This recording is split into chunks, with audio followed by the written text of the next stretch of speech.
Right now, live at 5, Minnesota's senior senator talks USPS delays with Duluth's mayor, the impacts it could have here. And President Trump is calling Black Lives Matter protesters agitators and thugs while praising the pro-Trump supporters who led a counter-protest in Portland. Plus, the cozy conundrum, the latest in the years-long back and forth. The building is spared from the wrecking ball yet again, for now. And on the cusp, untangling the can of worms is set to begin soon. We'll tell you when and what to expect for your commute. And Minnesota's top leaders are calling for federal funding to support child care facilities during a public health crisis.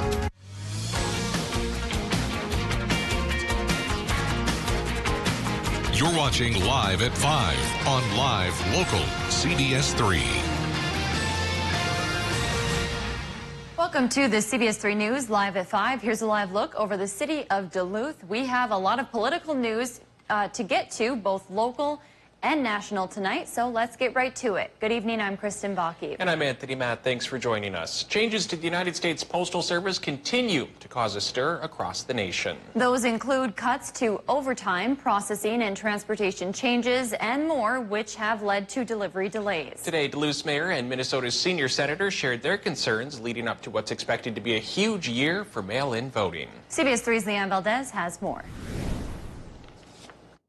The mail and your prescriptions and paying your rent and corresponding with loved ones, that is not a political act. That is just getting through your day and getting through your life.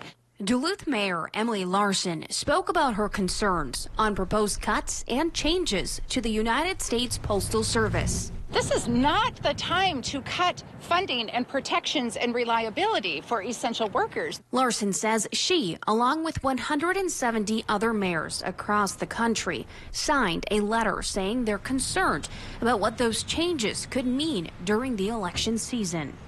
And in that letter, we said, given the current and unprecedented public health crisis, we recognize that voting by mail provides a way for citizens to exercise their constitutional rights and responsibilities without endangering their health and that of their communities.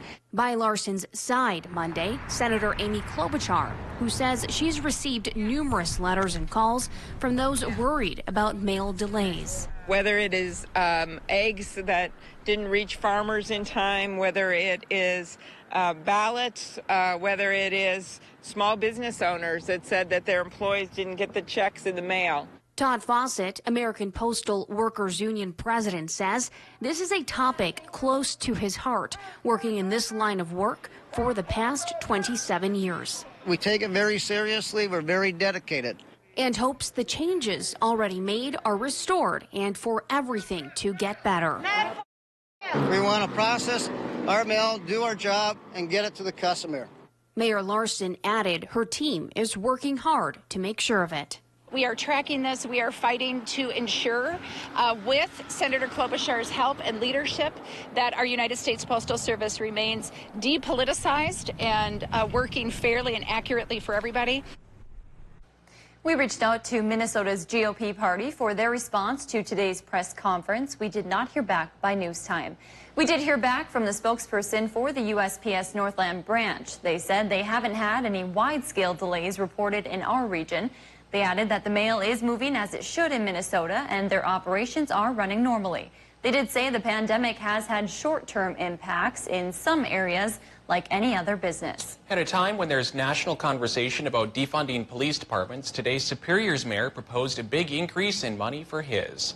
The news comes during Mayor Jim Payne's nearly $31.5 million budget proposal this afternoon. It included a 21% increase in funding for the police department compared to last year's budget. That 21% amounts to about $10,000. Payne hopes the money would help fund the largest increase in police training in Superior's history and a new police department social worker. It has been a goal of my administration, of Police Chief Nick Alexander, and of the Superior Police Department in general to improve the quality of our police officers and our police department. That has been a goal for years now, and we're all working together to make very real advancements in that goal and to show results. Payne's proposed budget also allocates money to expand public transportation and equipment to help clear snow from school routes. Payne says these additions won't mean an increase in taxes for Superior residents. He credited that in part to a budget surplus of nearly $400,000 last year. The plan will now go before the City Council for approval tomorrow night. And coming up at 6, we'll hear more about Payne's 2021 budget and the role COVID-19 played. A big endorsement in the race for Minnesota's 8th congressional district. Today, the Iron Workers 512 union put its support behind Republican Congressman Pete Stauber. It's a flip for the union, which 2 years ago endorsed Stauber's 2018 challenger, Democrat Joe Radinovich. Stauber says he's proud to have their support and ready to help them get to work. The replacement of Line 3 that's been unnecessarily delayed. These men and women are ready to go to work. Almost 5,000 jobs of private money, almost $2.5 billion project in the Iron Workers are going to be a big part of that. Stauber is running for his second term, holding the 8th district seat. Minnesota's top leaders are calling for federal funding to support child care facilities during our public health crisis. Minnesota Governor Tim Walz, Lieutenant Governor Peggy Flanagan, and U.S. Senator Tina Smith visited a daycare in Minneapolis today. In July, Walz announced a plan to distribute $56 million to facilities across the state. And in D.C., Senator Smith has pushed for $50 billion in the next coronavirus relief bill. The trio explained how these services are crucial to the economy, especially through the pandemic. We're not out of this yet. We have a long ways to go, and there is a cliff coming at the end of December when all of that federal funding and those types of things stop. Child care is the basic infrastructure of families and our economy, and that's why I put such a priority on making sure that we're supporting child care. The relief bill with Senator Smith's proposed funding has passed in the House, but it has not made its way through the Senate. President Trump is expected to hold a news conference later this afternoon. Today and over the weekend, he continued to call for law and order, and he blamed Democrats after some protests over the weekend turned violent. Earlier, his Democratic challenger condemned destruction of property while accusing the president of sowing chaos. Deborah Alfarone is at the White House with more. Dueling messages from the White House and the Democratic presidential candidate after violent protests over the weekend. The president roundly condemns violence in all of its forms. Fires are burning and we have a president who fans the flames. Saturday night, a man believed to be a part of pro-Trump demonstrations was shot and killed in Portland, Oregon, after clashing with racial justice protesters. Jacob Blake! Protests also continued over the weekend in Kenosha, Wisconsin, and around the country, 1 week after a police officer shot Jacob Blake in the back 7 times. The president says he plans to travel there Tuesday, despite a letter from Wisconsin's Democratic governor asking him to reconsider the trip. This president will show up. He will go to cities where Americans are hurting. Over the past 3 days, President Trump has sent a barrage of tweets blaming Democratic state and local leaders for the unrest and praising pro-Trump protesters as great patriots. The president was highlighting that these were good Americans going in to peacefully be a part of a protest. The video of them scuffling, shooting paintballs at people, getting in the mix with people, is that patriotic activity? I don't think the president's seen that video, nor have I. In a scathing speech delivered in Pittsburgh, presidential candidate Joe Biden says Trump is to blame for stoking violence. He may believe mouthing the words law and order makes him strong, but his failure to call on his own supporters to stop acting as an armed militia in this country shows how weak he is. The former vice president says he spoke with Jacob Blake's family last week. So far, the White House says there are no plans for the president to meet with the Blake family when he travels to Kenosha. President Trump reacted to Joe Biden's speech on Twitter, accusing him of blaming the police more than, quote, rioters for the protests. This afternoon, the president met with the acting Homeland Security Secretary and the Attorney General at the White House. All right, let's get our first look at the weather now with Dave. Dave, kind of a soggy and chilly start to the day today, but it's turned out to be a halfway decent evening here. Yeah, the day sure turned about in the afternoon when the sun came back up, but this morning, steady, heavy rain for just about every town in the region. I'll show some totals in just a little bit, but right now we have a live look at what's going on towards Escove, and it's beautiful down there. A few fair weather clouds in the sky, otherwise on the blue side, and the sunshine is making spirits bright. That's because high pressure is moving in and chasing away that low that brought the rain here this morning. And once the high comes around, like it has for most of our towns, it's going to stick around through Wednesday. But Wednesday night into Thursday, that'll be our next chance of rain. Day planner for Tuesday, plan on a decent one. Mostly sunny to partly cloudy. Maybe a little chilly for Tony in the morning with a start at 48, but then we get towards 74 as we come back home from work in the afternoon. We start the week with temperatures a little warmer than normal, towards the mid-70s, but as we get closer to Labor Day, temperatures will take a tumble. We'll talk about how far coming up in a few more minutes. Thanks, Dave. Still to come on Live at 5, 2 new schools in Grand Rapids open, plus the future of a historic field station in Bayfield County. City by City is coming up next. Plus, tonight at 6, we're going live from Superior to learn more about how this year's budget plan will impact taxpayers. You're watching Live at 5 with Kristen Vaki, Anthony Matt, and weather with meteorologist Dave Anderson on Live Local CBS 3. Watch Dave, Caitlin, and Austin for local weather you can trust on CBS. During the Labor Day sale at Home Furniture, everything's on sale, up to 30% off. Every sofa, sectional, and recliner. Get free no-contact shipping, plus no interest financing until 2024. The Labor Day sale, now at Home Furniture.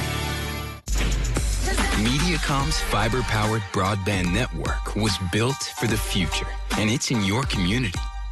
Delivering gigabit speeds to every home and business we serve. We'll be one of the first in the nation to take you to 10G, making your community one of the fastest in the world. The foundation is in place, and Mediacom will be making way for brilliant possibilities, igniting economic development and lighting up communities nationwide. Welcome back to gaming excitement in downtown Duluth. Fond du Lac Casino is currently open 10 a.m. to 2 a.m. daily with a large selection of slot games available to brighten your day. The entire gaming floor is currently non-smoking with social distancing and COVID-19 protocols in place. We want you to have fun, but also stay safe when you visit. Log on to fonduluthcasino.com for the most up-to-date information during these ever-changing times. We're looking forward to seeing you smile under that face cover while you have a great time out at Fond du Lac. I have been working to lower prescription drug prices since my first day in the Senate. And when Congress passed into law my bill to lower the price of insulin by making generics more available, progress finally. Now I'm working on a plan to manufacture drugs in America and build a supply chain so we're not relying on other countries for the medicine we need. I'm Tina Smith, and I approve this message because I'll work with anyone and do whatever it takes to get the job done.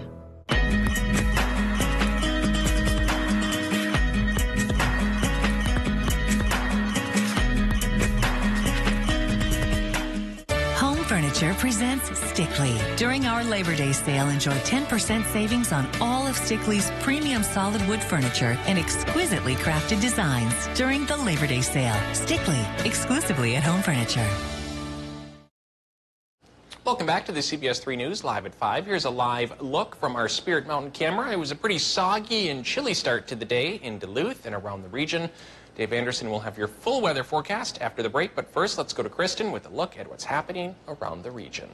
The future is uncertain for a field station on Pigeon Lake, plus a VA clinic in Ely could soon be expanding. That and more as we take you around the Northland city by city.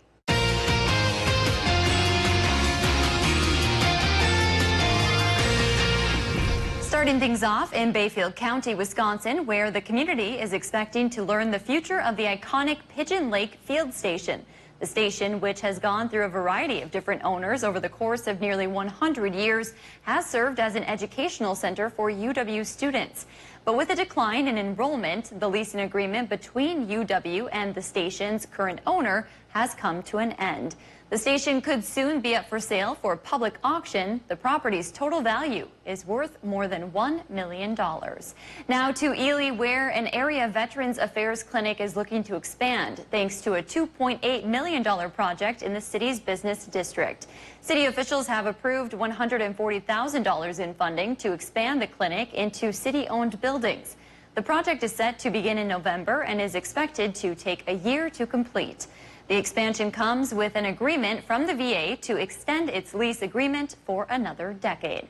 And finally, we head to Grand Rapids, where the city has officially cut the ribbon on one of two brand new schools the city has recently built to replace its 4 aging elementary school buildings.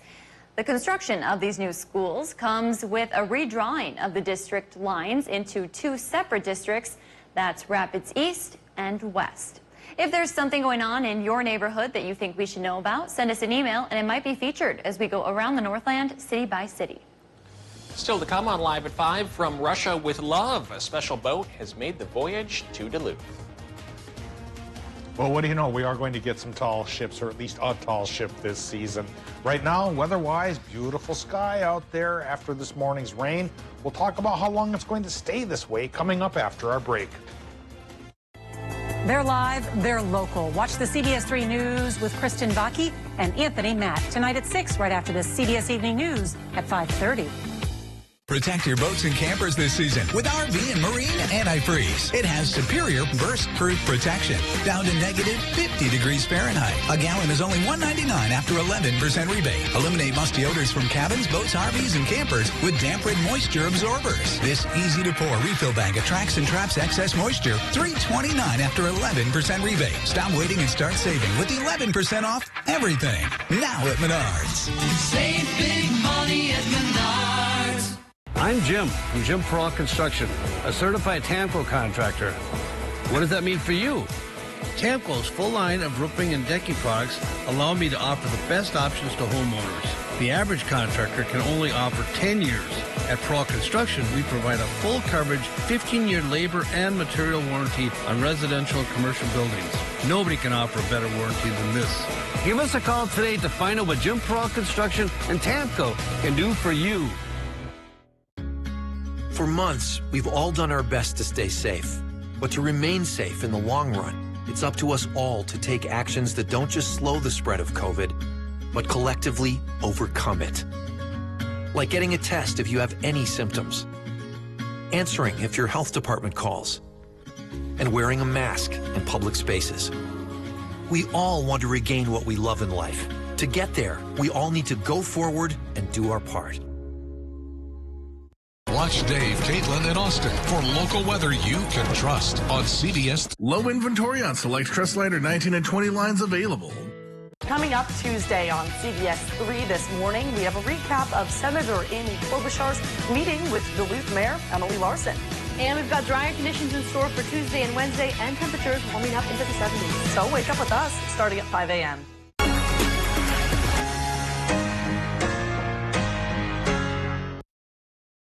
CBS3 Weather is brought to you by Jim Peralt. Now, the CBS3 Duluth Weather Max forecast with meteorologist Dave Anderson. The weekend sure turned out to be beautiful. Sunny skies, decent temperatures. If all summer could be like that, maybe some folks would love to have summer all year long. Maybe just a little hint of winter here and there, but that doesn't happen. Our weather is changeable, and this morning it changed towards the rainier after that decent weekend, and the rain just kept coming for a lot of towns. 6/10 for Hibbing since midnight, about the same deal towards Grand Rapids. 3/4 of an inch over the hill at the airport. Some communities in Duluth, here some neighborhoods, managed even more than that, a 1/2 inch towards Hinckley, and for Solon Springs, a little more than 1/3 for Ashland, close to a 1/2 inch for Hayward.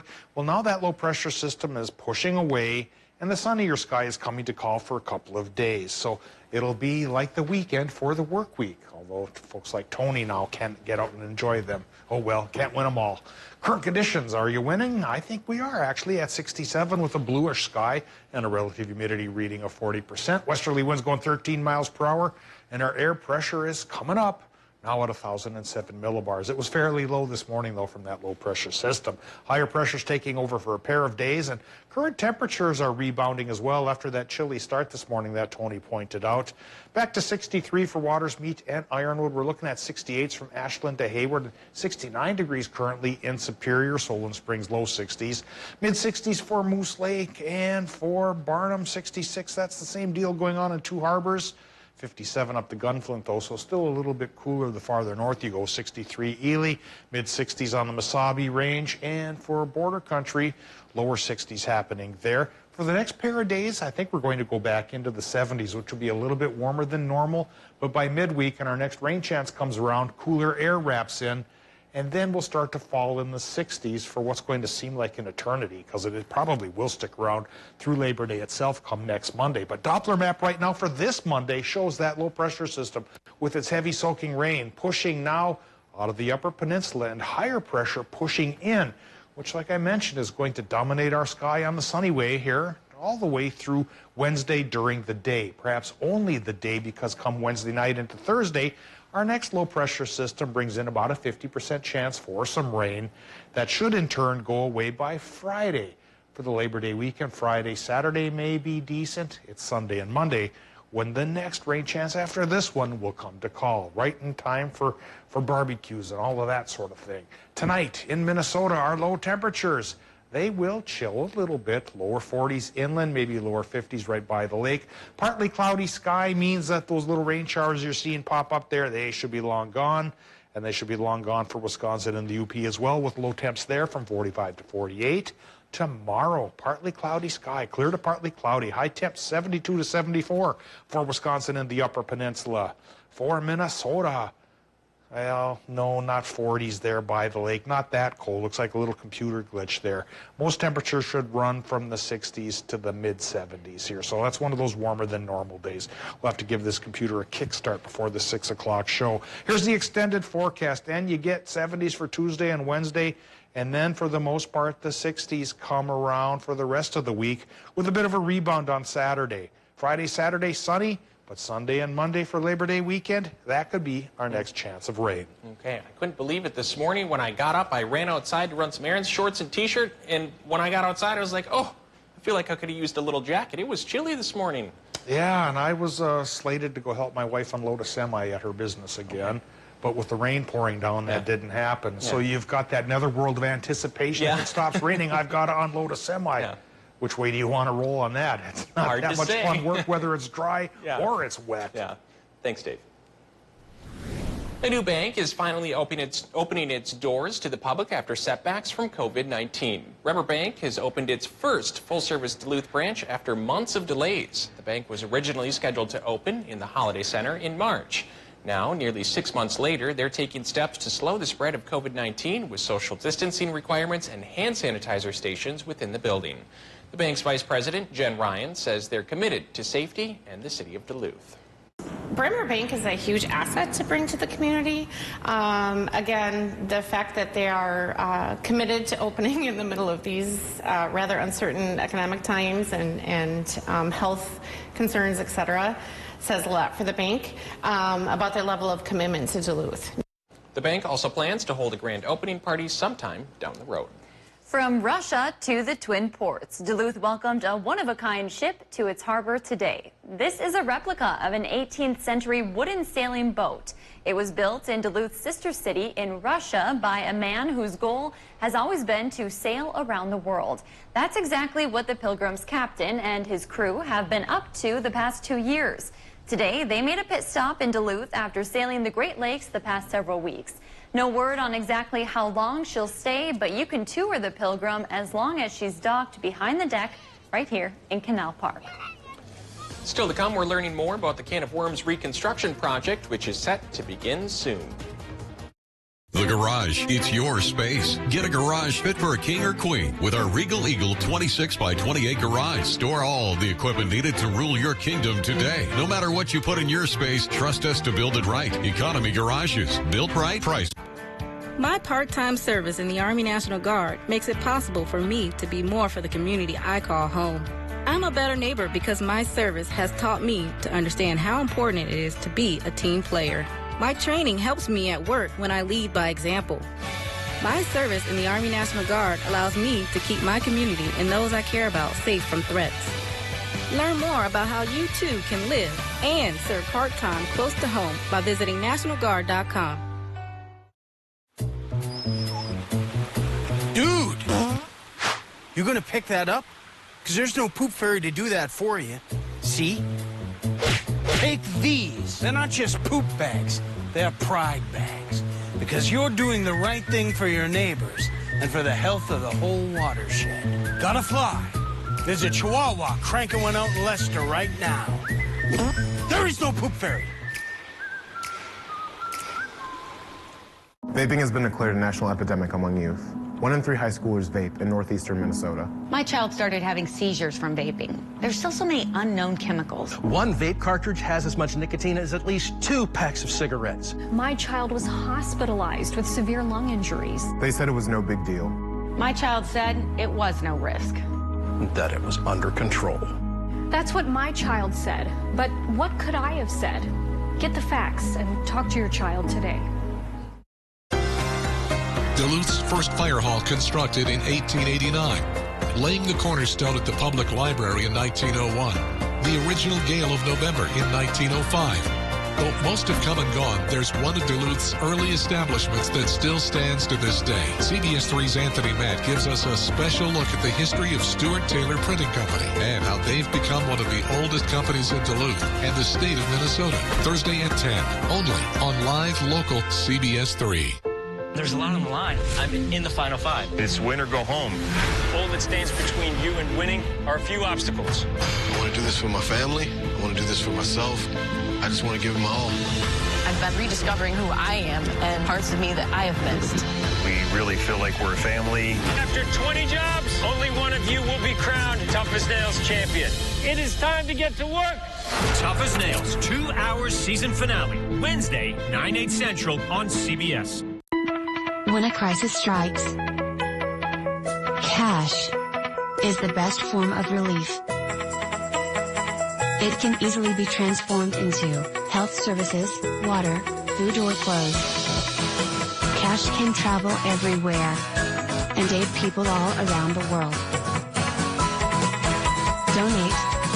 Smart. Fast. Donate cash. Watch Jeopardy at 4:30, followed by CBS3 Live at 5 on live local CBS3. The back and forth over what to do with the former Pastorate Terrace building, also known as the Cozy, continues. Today, the Minnesota Court of Appeals reversed a district court ruling that would have paved the way for the demolition of the historic building. A 3-judge panel said the district court's ruling was based solely on economic considerations and did not factor in potential alternative uses for the building. The ruling sends the case back to district court and says the city is responsible for keeping up on the building's maintenance.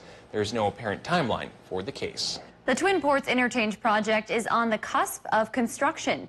MnDOT officials say the $343 million project is expected to begin in early to mid-October. Significant changes this fall include replacing the 27th Avenue West Bridge and building crossovers on I-35 south of 27th Avenue West and north of Garfield Avenue. MnDOT officials also say they will be working a lot with BNSF Railroad on track realignment projects. Officials say drivers can expect short-term single-lane closures mostly during the day. Leading up to it, there will be some temporary ramp closures, but allowing the bridge to still be open. The plan is to have this phase of construction finished by June of next year. Officials said starting next spring, there will be a significant increase in construction over the next 3 years. The project's goal is to make the area safer for drivers and replace aging infrastructure. For more details on detours, you can head to our website, cbs3duluth.com. We'll be right back after the break. Change the future of medicine from the convenience of home. Join the All of Us research program to help improve health research and speed up medical breakthroughs. Visit essentialhealth.org/allofus to learn more. Today we say so long summer and hello fall with the new DQ Fall Blizzard menu. There's the always festive pumpkin pie, tasty new caramel apple pie, and more delicious fall flavors than ever. Right now on the new DQ Fall Blizzard menu. If you're craving fall, you can find it at DQ. Happy tastes good. Mediacom's fiber-powered broadband network was built for the future, and it's in your community. Delivering gigabit speeds to every home and business we serve. We'll be one of the first in the nation to take you to 10G, making your community one of the fastest in the world. The foundation is in place, and Mediacom will be making way for brilliant possibilities, igniting economic development and lighting up communities nationwide. We are making progress in downtown Duluth. Lake Avenue has now reopened to traffic. Plus, Season 3 of Superior Street reconstruction is moving right along with an expected completion this fall. In these uncertain times, it's more important than ever to support our small, locally owned businesses, especially those in our construction zone. Whether it's a takeout meal or dining in, retail purchase or gift cards, they all make an impact in our community. Check out our progress and show your love for downtown Duluth small businesses. Senator Klobuchar and Mayor Larson highlight the critical need to protect U.S. Postal Service and stop mail delays. Heavier rains sure pounded the region this morning, but a drier period's coming our way. Watch Jeopardy at 4:30, followed by CBS3 Live at 5 on Live Local CBS3. Men's wardrobe provided by Mainstream Fashions for Men. Mainstream is your wedding headquarters. Downtown Duluth. Welcome back to the CBS 3 News Live at 5. Here's a live look over Canal Park as we kick off our week. Let's take a quick look at some of today's top stories and a peek at what's coming up tonight at 6. Concerns keep growing over proposed cuts and changes to the United States Postal Service. Today, Mayor Emily Larson and Senator Amy Klobuchar shared theirs this morning. Senator Klobuchar says her office has received many calls and letters about the future of the Postal Service. And tonight at 6, $31.5 million. That's how much money the city of Superior is allocating towards its budget next year. Along with the budget comes a surplus allocation budget and a capital improvement plan. We'll have much more on this tonight at 6. That's your news at 5. The CBS Evening News is up next. Thanks for watching. We'll see you again at 6 o'clock.